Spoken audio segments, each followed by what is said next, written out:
Bursa Ketua DPR RI Puan Maharani membuka rapat paripurna DPR RI ke-1 masa persidangan pertama tahun 2024-2025. Dalam pidatonya, Puan mengingatkan bahwa APBN berasal dari uang rakyat, sehingga harus dimanfaatkan sebesar-besarnya untuk rakyat.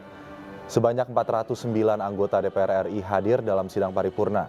Ketua DPR RI Puan Maharani membuka sidang. Dalam pidatonya, Puan menyinggung kondisi APBN di ujung pemerintahan Presiden Jokowi yang menurun cukup dalam, namun Puan tetap memberi apresiasi karena Indonesia masih bisa mempertahankan angka pertumbuhan ekonomi di 5%. Selain itu, Puan mengingatkan APBN berasal dari uang rakyat sehingga harus dimanfaatkan sebanyak-banyaknya untuk kepentingan rakyat. Pembangunan jangka panjang nasional tahun 2005-2025, yaitu Presiden yang sedang memerintah pada tahun terakhir pemerintahannya diwajibkan menyusun rencana kerja pemerintah untuk tahun pertama periode pemerintahan presiden berikutnya.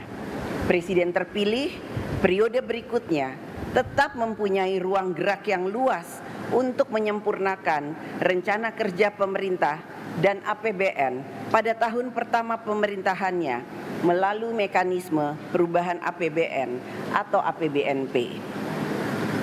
Tahun 2025 merupakan tahun pertama dari pemerintahan baru, sehingga pemerintahan baru tersebut memiliki program-program yang sudah harus dijalankan sejak tahun pertamanya.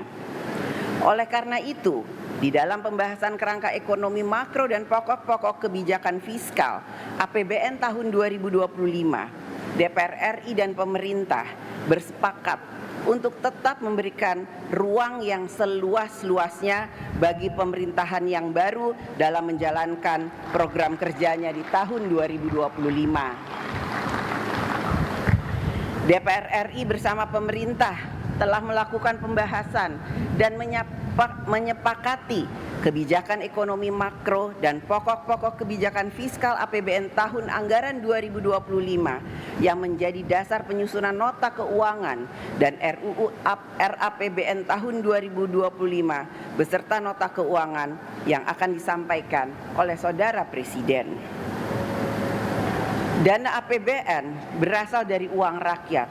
Oleh karena itu, belanja negara harus lebih banyak dialokasikan dan efektif dalam memudahkan rakyat dalam mendapatkan pelayanan kesehatan, pendidikan, memperoleh pemberdayaan ekonomi, membangun sarana dan prasarana dalam mendukung kegiatan ekonomi rakyat, dan lain sebagainya yang pada pokoknya adalah penerima manfaat belanja negara